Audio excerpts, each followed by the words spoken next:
against them, she looked at Job and she said, why don't you just go ahead and curse God and then lay down and die? Take up your residence with your children who are dead. Take up your residence with your livestock that are dead. Take up your residence with everything that you used to own that has been burned to the ground and is now ash and dirt laying even with the ground. Go ahead, Job. Tell God what you really think of him. Curse God and die, and then lay down and give up the ghost. And Job said, though the Lord will slay me, yet will I trust him. I've got some news for us today. We could take a lesson from Job, because none of us are right now where he found himself being. But if it came to that, I'd like to say, I've got the faith to say, though the Lord slay me, yet will I trust him. You don't know what you're going to do when adversity comes. You don't necessarily know how you're going to respond. But my friends, you ought to live for God in such a way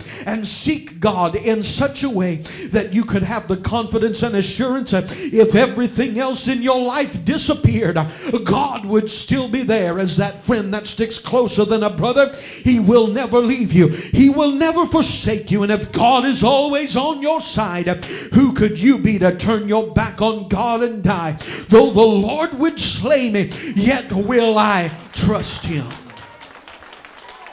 We don't trust in chariots. We don't trust in swords. We don't trust in shields or the weapons that are wielded by the hands of men.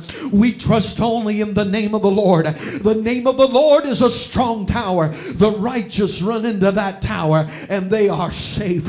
If you don't feel safe, maybe you ought to get in the tower. If you don't feel safe, maybe you ought to hide under his shadow. Maybe you ought to tuck yourself up under his wing and under his feathers. For God is an ever-present help in time of trouble. He is your shield. He is your strength. He is your buckler. He is there to rescue you when all else forsakes you and you feel like you're giving up and you feel like giving in and you feel like you've reached the end of your rope. If you'll have faith and trust and confidence in the Lord, he will bring you out of what you're going through. I said he will bring you out.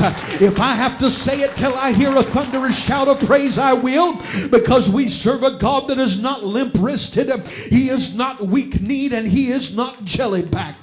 God has all power of heaven and earth in his hand, and I'm here to tell you today, if you will trust him like Job, he will bring you out.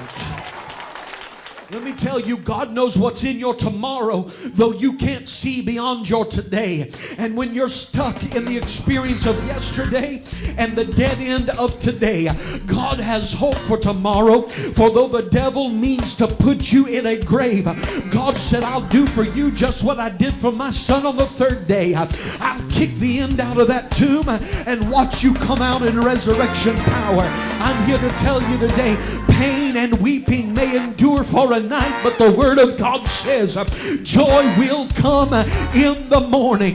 If you'll hold on through your pain, I've got a promise for you. Pain's got a double bonus on the other end. Hallelujah.